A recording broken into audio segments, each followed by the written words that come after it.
Good morning. Morning. Welcome. It is a pleasure to be here on this beautiful spring morning. But because we live in Western New York, we know that it will change again. And it is supposed to be cold tomorrow and Tuesday. My name is Jeff Maris. My pronouns are he and him. And today I'm joined by Jenny Mombrea on piano, Andrew Wills on audio-visual, and Louis Maisonette and Carly Whitney, who will be leading our kids program, and our guest speaker, John Snodgrass. Welcome, members, friends, and visitors to UU East Aurora. We are a community which believes our differences make us better, a place where all are welcomed, regardless of belief system, ethnicities, race, gender, sexual orientation, or economic standing. Welcome to a safe space. Now, before we begin our service, please stand in body or spirit to greet one another. To our Zoom participants, welcome. We are glad you are with us today. Please take a moment to acknowledge and wave to each other. Are there any announcements? PJ. Please sign up for refreshments. We have nobody down there till Dory, which is next month. Now, please sign up because it's not fair to PJ. Please. Yes. And Dory. And she has a directory. She knows where you live. And she's not afraid to use it.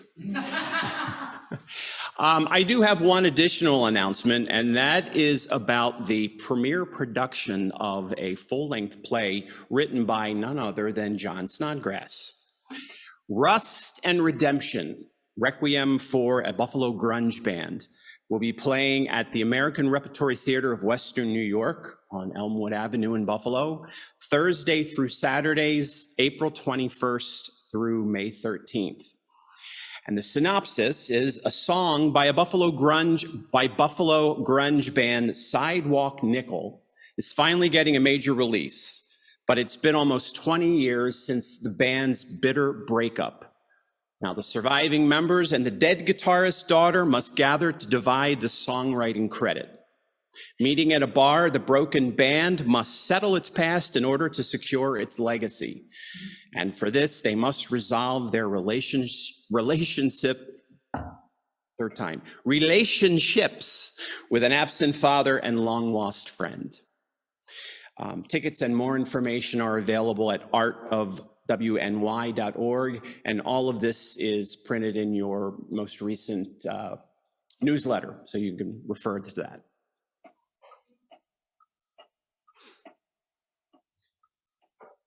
And Rich, I found your eye patch up here. If you want it, I'll give it to you after the service. Thank you.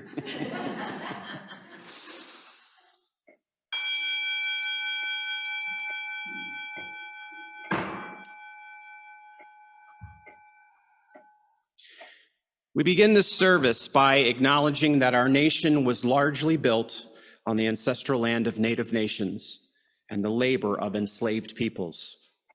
May we persevere to achieve a clear understanding of our shared past and utilize these lessons learned for good and for progress. Now, please join me in the chalice lighting. You'll find the words in your order of service or in the hymnal. We gather this hour as people of faith with joys and sorrows, gifts and needs. We light this beacon of hope, sign of our quest for truth and meaning in celebration of the life we share together.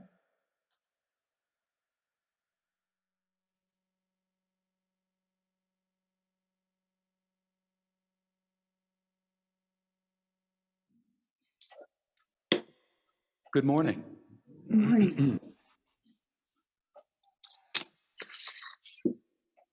So the doctor said, well, I've got good news and bad news. The good news is you're not a hypochondriac.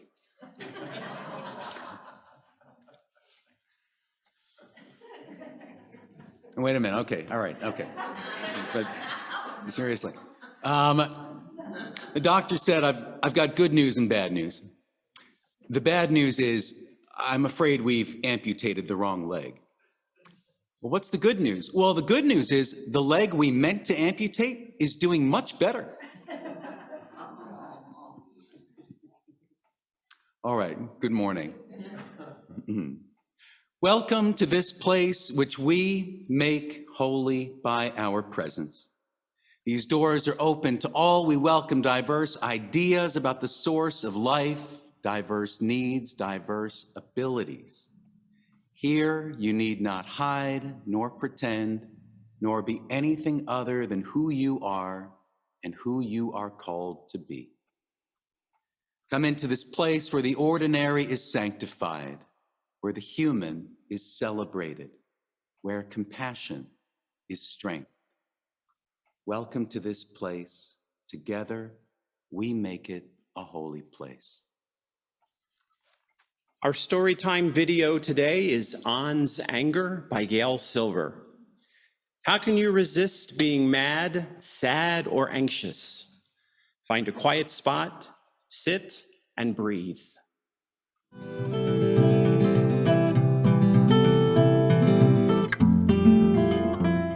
On's Anger.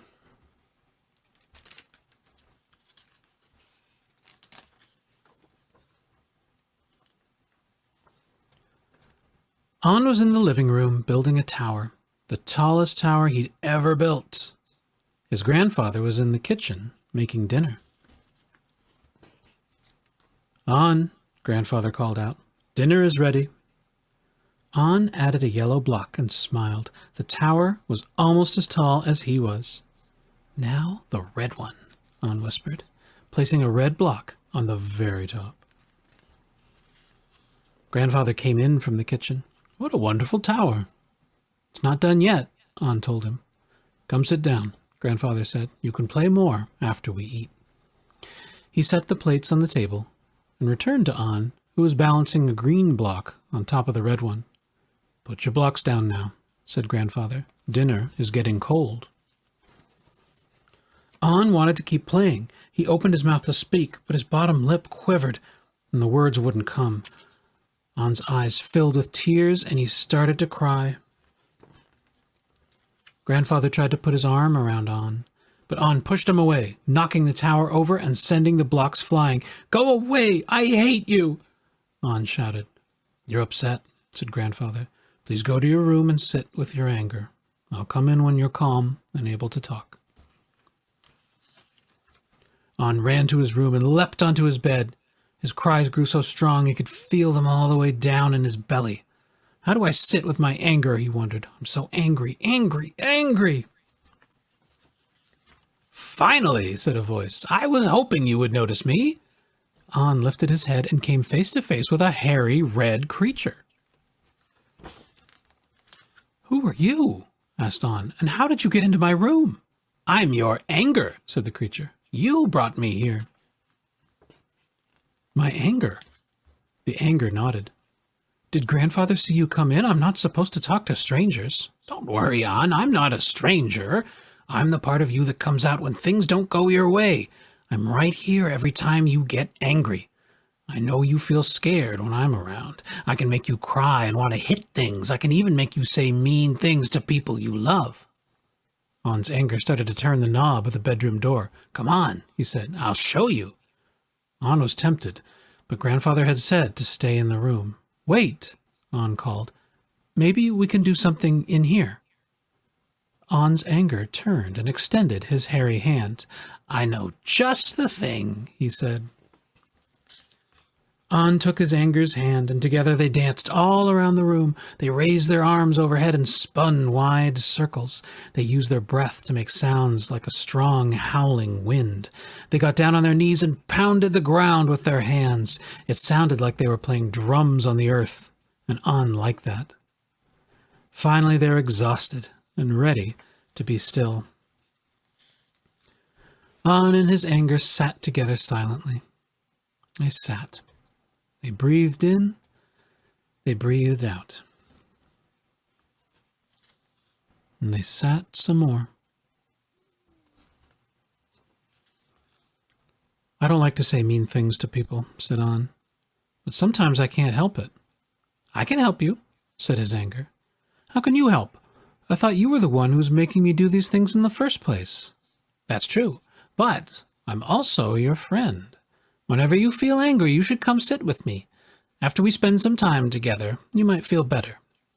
Spending time with you is kind of fun, An said. Do you want to stay for dinner? I think I'll be gone before dinner, said his anger. Are you sure? Asked An. We're having ice cream for dessert. An's anger smiled, and An smiled back. An was tired. He took a deep breath and let out a little sigh. And when he did, his anger became smaller. An and his anger continued to breathe together. With each in-breath, An's anger got a little bit smaller, and with each out-breath, An felt a little better. An heard a gentle tapping on his bedroom door. It was Grandfather.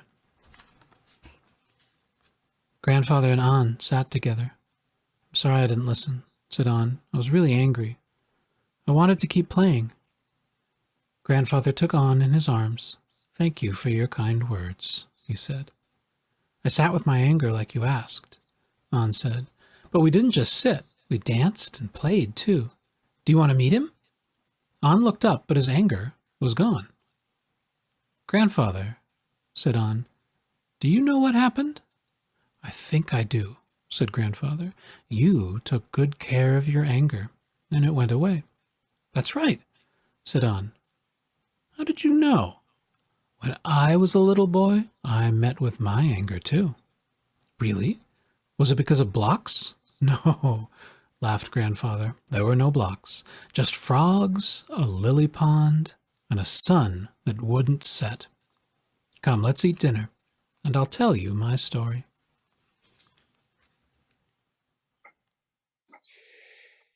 In the modern world, the word medicine generally means synthesized chemical pills with Greek names in plastic bottles. But indigenous cultures use the word medicine more broadly. It can mean a song, a story, an embrace, or a spiritual gathering. We'll look at some of the ways in which a ritual can be medicinal. John Snodgrass is a religious studies teacher, a playwright, and author whose books include Supernatural Shakespeare, Sundance, and some sermon anthologies called Chaos. And, what? You know him. And he has brought some of his books today, and they will be on sale after the service. He lives with Elizabeth and their 4 children in Buffalo. Please welcome John.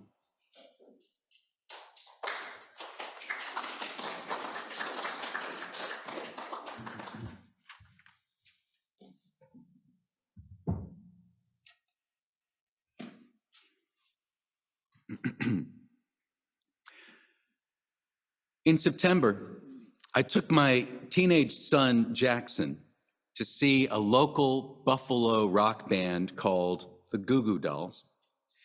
And one of their songs, called Miracle Pill, it's hard to describe the experience of a song, but there was something deep inside of me that needed to find its way out.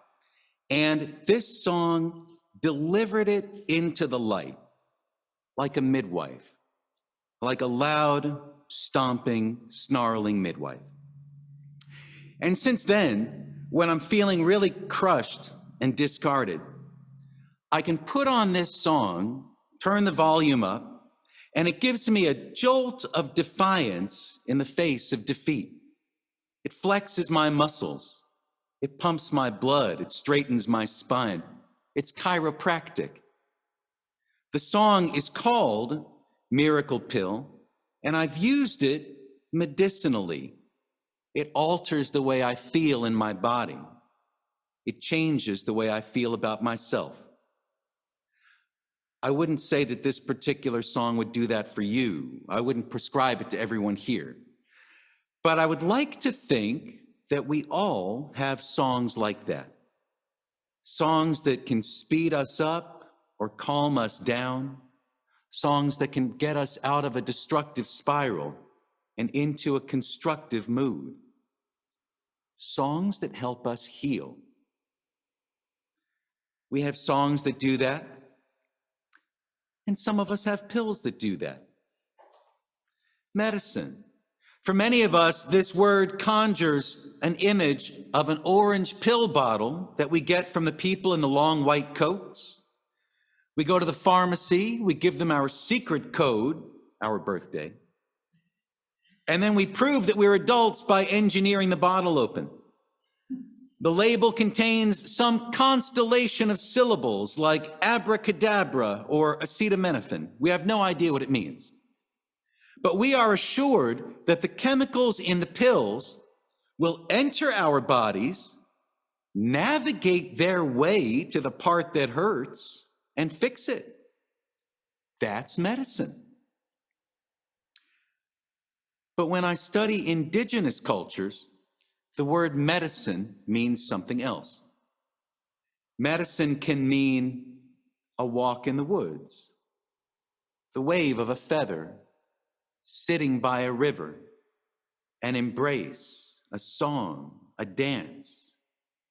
Now, we can consider some of these things medicinal, but you can't put it into a pill bottle. Then, of course, indigenous cultures have those plants, the root of this one, the leaf of that one, a flower boiled in water. Some of these have been bottled and marketed as herbal medicines, or some of them have become our coffee, tea, and soft drinks.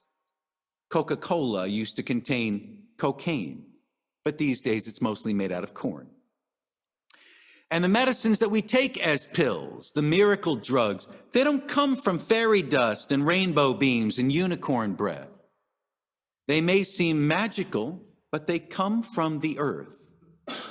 For centuries, chemists and then pharmaceutical company researchers have been following shamans and witch doctors around, carefully notating the roots, barks, blossoms, leaves, mosses, and mushrooms that they use to treat tribal communities. Think about this. Shamanism, the word shamanism, it seems like quaint magic. But let's remember this. Tribal peoples have the same size brain we do. And if someone was really just guessing and making up mumbo jumbo, vaguely saying that it came from spirit hallucinations, if the stuff didn't work most of the time, these cultures would not have kept returning to their shamans for thousands of years. There was no certificate, no grand council that said you have to keep believing the witch doctor, even if their last 9 house calls have all been scatterbrained jabberwocky. People only kept going to that doctor because they were repeatedly successful. And if shamanistic medicine worked, it's because it was mostly a memorization of patterns, causalities. If this, then that, the accumulated medical and herbal knowledge of the tribe. We can easily forget this because tribal wisdom is all in the public domain. No member has a monopoly on its use or proprietary right to hold the knowledge hostage. Our pharmaceutical companies can get rich by copywriting recipes and giving them Greek names. You know, Greek is a language we can trust. It creates the illusion that white people in togas came up with the medicine and not some shirtless witch doctor in the outback. Seneca activist John Mohawk said, "To my knowledge, no one ever found a plant that had a medicinal use that the indigenous people living there didn't know about. You could assume that some had spent thousands of years experimenting on it. What plant do you use? What part of the plant? When do you harvest the plant? How do you use it? Do you swallow it, rub it on? What do you do with it? Maybe you just dance around it, who knows?" When we disregard the indigenous roots of our chemical medicines, we can also lose sight of the importance of female healers. In Native American communities, a lot of medicine people are women who have passed their childbearing years. Not that they have to go to night school to start a second career. People just start showing up and saying, you raised 6 kids, 5 survived. I bet you've seen almost every kind of sickness there is, and remember what was done about it. In our culture, we may think of medicine as a primarily male practice, but we know from anthropology that this is only a very recent development. Thousands of years before the X-ray, there were women and some men who could look at the outward signs of the body and envision what was going on inside. Long before the ultrasound, there were midwives whose hands on a belly could track the development and position of a fetus. There were people who knew the patterns. When you hear this particular bird song, it means that such and such berry is about to start sprouting over that hill. Dry those out and save it, and it'll cure an upset stomach. The stuff that if we heard a Siberian shaman say it, we would say that's so charming. But in Europe, they would say that's a witch in league with Lucifer. But these things are not dark magic. They're pattern recognition. I recently encountered a quote. Medicine has always been more an art than a science. I thought, wait a minute. I've got a liberal arts degree, but having dissected a poem does not qualify me to cut someone open. But the quote has really stuck with me. Medicine has always been more an art than a science. Doctors are people too. I become more aware of this as I get older, and I'm married to a doctor who trains other doctors. I recently took my son to an appointment, and the doctor said, well, you've tried this, it didn't work. Do you want to try this? I said, whoa, he's 16 years old. Why are you asking for his advice? But our doctors know that there's no such thing as an exact science. That's why we have the most disturbing phrase in the medical profession. Second opinion. Like, hang on, wait a minute. So are you telling me what the first doctor said was an opinion too? Which one is the fact? It's like the old joke where the patient says, doctor, I've been to 3 other specialists and not one of them agrees with your diagnosis or course of treatment. And the doctor said, hey, listen to whoever you want, but the autopsy will prove me right.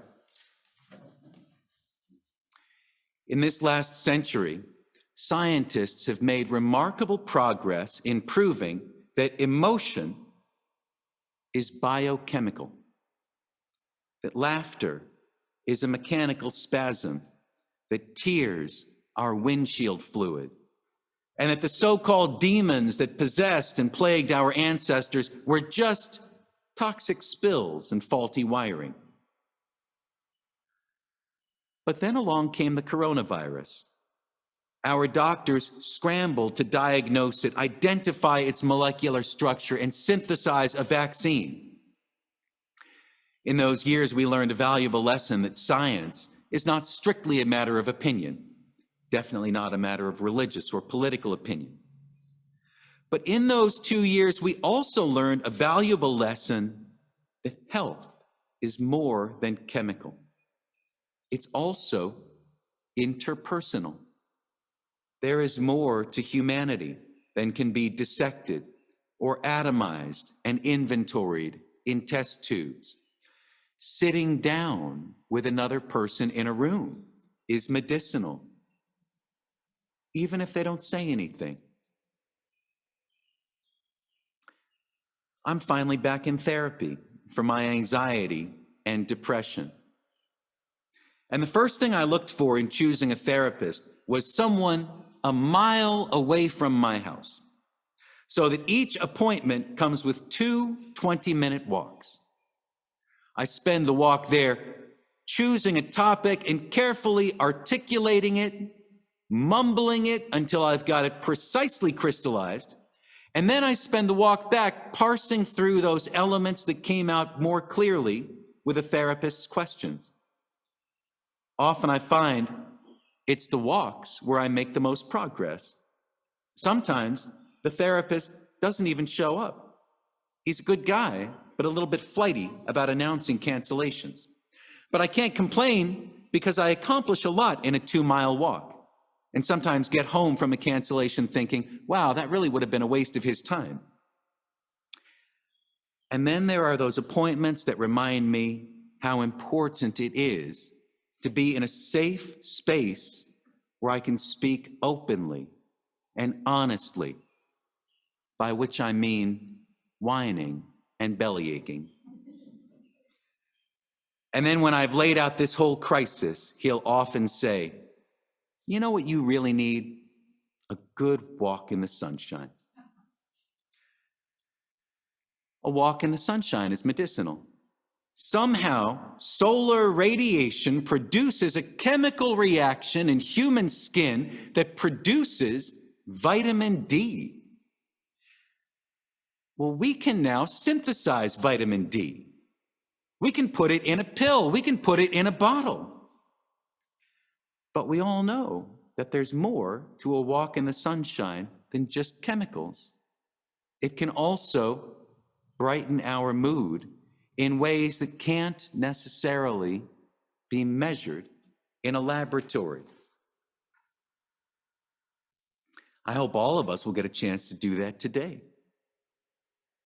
But for right now, we're here. And something else that you cannot synthesize in a lab and seal in a bottle, the feeling of walking in here this morning, a warm, safe feeling, sanctuary, being greeted with smiles and handshakes, not having to pretend to be more organized or competent than you are, unless you're me, but I've got years of training in that. And you don't have to wonder if the smiles you receive are a professional courtesy for a customer, client, or patient. That feeling is medicinal, and I warn you, some find it highly addictive. We keep coming back for more of it. And here's something else. You come in here, you receive that feeling, but you're also part of that for someone else. This congregation contains no inactive ingredients. We are medicine, even the quiet ones. My wife likes to say, church coffee is just water with a little brown in it. She may be right. We can make better coffee at home. But I know this, you can't open a can, turn on a machine, and make coffee hour. Thank you.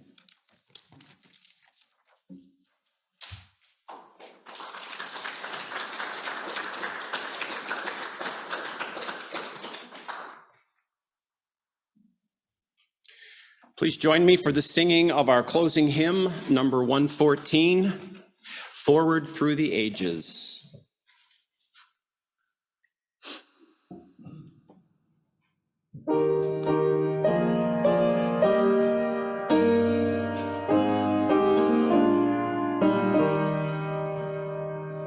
Forward through the ages in unbroken line, move the faithful spirits at the call divine. Gifts in different measure, parts of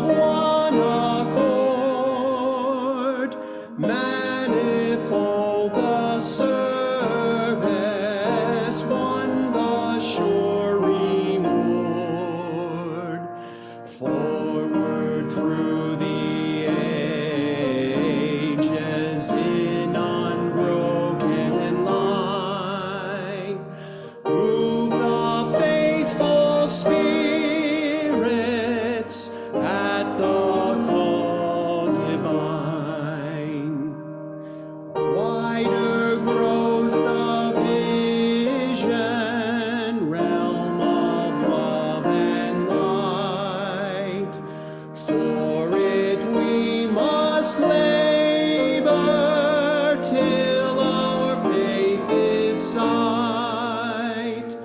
Prophets have proclaimed it, martyrs testified,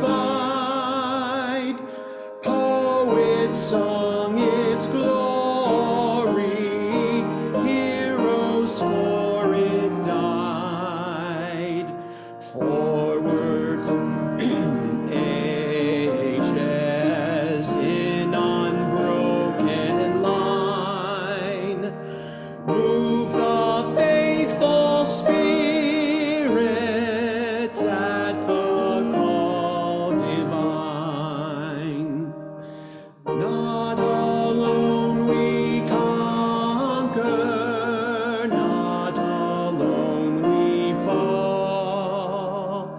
In each loss or triumph, lose or triumph all, bound by God's for purpose in one living whole.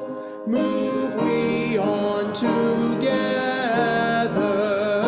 to the shining goal. Forward through the ages in unbroken line, move the faithful spirits at the call divine.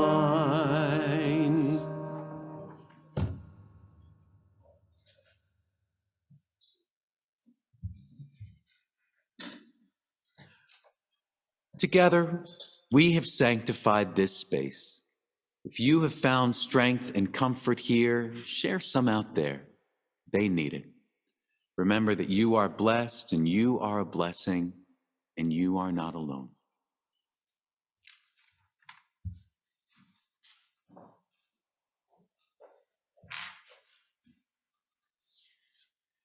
And now we extinguish the chalice. We extinguish this flame, but not the light of truth, the warmth of community, or the fire of commitment. These we carry in our hearts until we are together again.